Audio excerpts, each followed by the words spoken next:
A radio-controlled plane. All this and more with me, Matt, Wednesdays from 10, only on Play Talk UK.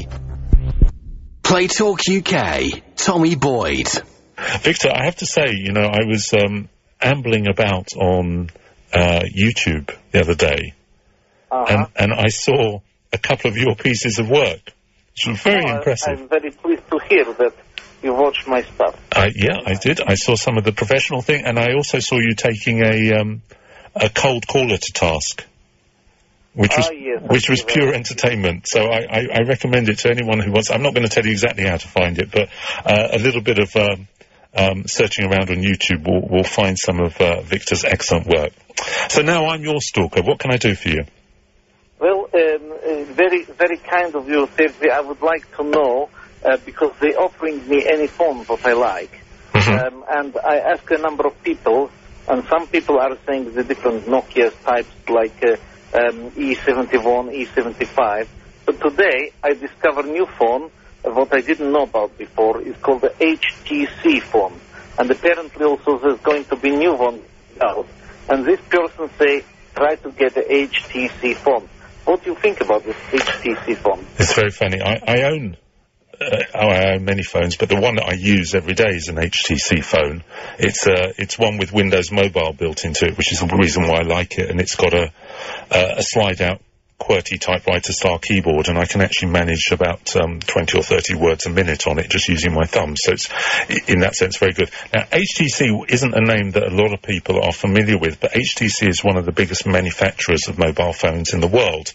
But most of the phones that they produce are branded by the networks that they produce for. So you could well find many of the O2 phones, many of the Vodafone handsets are made by HTC, but instead of HTC, it will say O2 or Vodafone on it.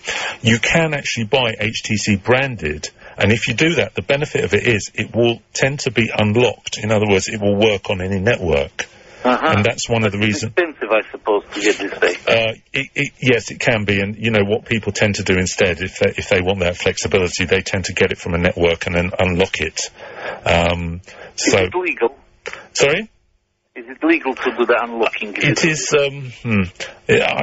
I'm not a solicitor, so I can't give you a definitive legal reply. I think I don't think it's against the law in and of itself, but it may be putting you in breach of your contractual agreement, and that could give you contractual problems. I don't think you'll end up in jail for it, but so like civil law is no good, but in the criminal law it's not a criminal matter. I don't think it's a criminal matter. No, it's because I don't think that you're stealing from anybody. But as I say, I'm not legally qualified to say that. What I do know is a lot of people go that route.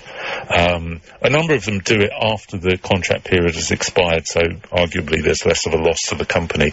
But you're quite right to query it, because the reason why phones are locked down is because they're subsidized by the network, and they want you to use their network at least for initial 12 or 18 month period, so that they have a chance to recoup the subsidy that they've put into the handset. So it's quite interesting. We've had the new iPhones, for example, launched this week, and one of the handsets without a subsidy is about £550, which is a ridiculous sum of money for a telephone, albeit... So, Sergey, please tell me, what is involved in unblocking a SIM? Because I often heard about the unblocking SIMs. But does it mean, is it a physical? It's an electronic thing.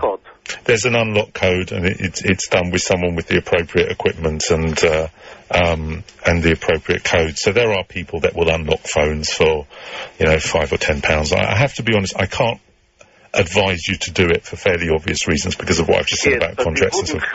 The phone.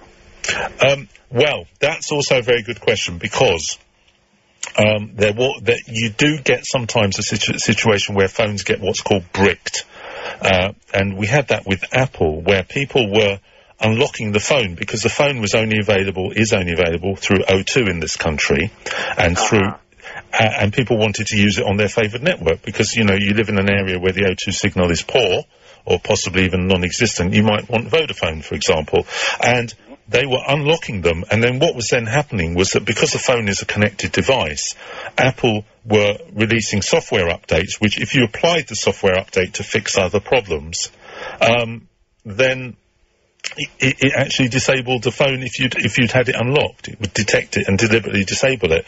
Now that was also of questionable legality, and actually there was a breach of human rights. Well, I don't know about human rights, but I think there was a class action against Apple in the United States. I've always wondered exactly what human rights are. I mean, exactly what human rights are. I've got a good idea, and I think you could write a book on it. And probably all of us think that we could write the definitive book on what human rights are. I'm a great believer that until the age of 18 you have virtually no rights at all. And that, I believe, is offensive. Because people of any age, people of any wherewithal, people of any race, creed, colour, etc., people of any sort of kind of like mental capacity or incapacity, whatever, physical, and everybody's got some rights. Everybody's got a vote. Everybody is treated like an equal. You know, everybody has recourse. But what do children have? Of course, some people will say, well, cynics, they'll say, well, children, of course, are, get everything on a plate, really. They don't have any responsibilities or any worries. Oh, is that right?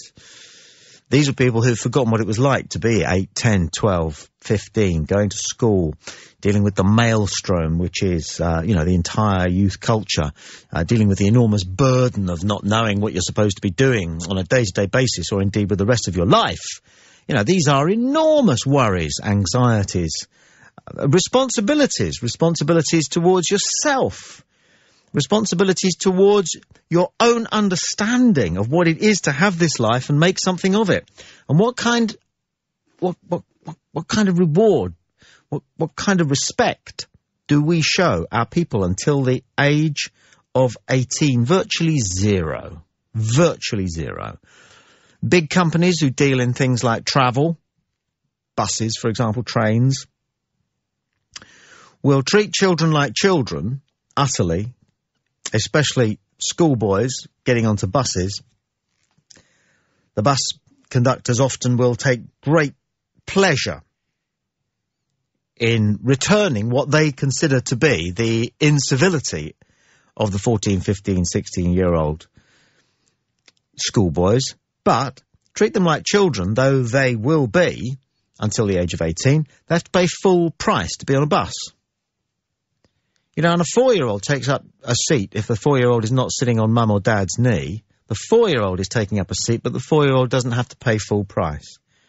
Suddenly, mysteriously, at the age of 14, because it suits the coffers of bus companies and train companies, a child is now an adult. Fantastic.